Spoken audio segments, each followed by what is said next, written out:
Alright, back to the box that we started on. This is our Day of the Dead box, and this box was inspired by this Arizona lottery ticket that we got from our good buddy LVUSO. So I think I replicated it pretty well. I wanted to do something different with the blues and the greens. So I just, in our last video, we didn't have the road or the little desert part, so I painted that in. I've laminated, I cut this out, I've laminated the picture, and I've glued that on there. So now we got to put some resin on here to seal this in. So here we go.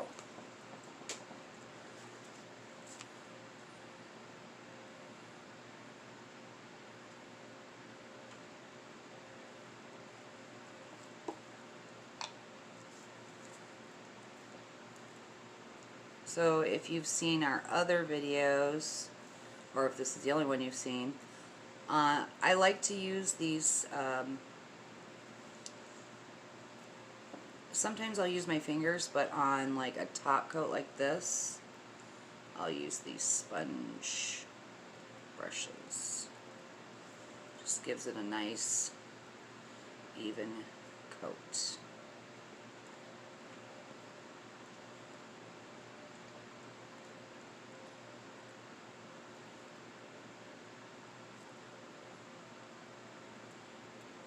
Make sure we don't have any runs, but we are going to go on the side in a second.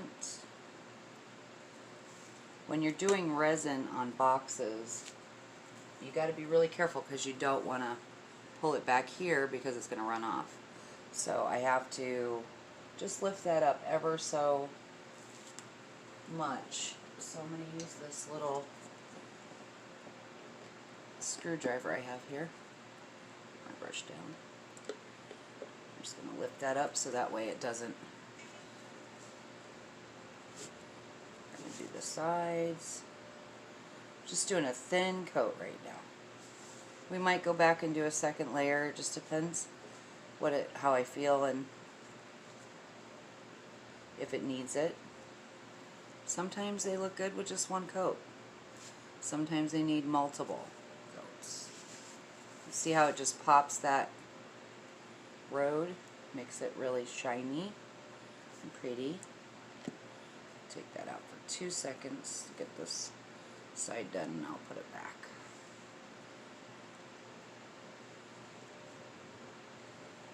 And if you try to do a very thick layer, what's going to happen is it's just going to run.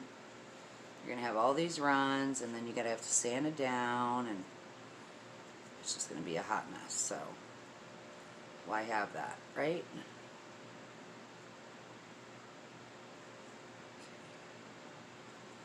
Do this corner, and then we can put our... And by the way, whether you're just watching or you do use these sponge brushes, they hold a lot of paint and a lot of resin, so you can actually smash that in there, and there's quite a bit of resin left in the sponge itself.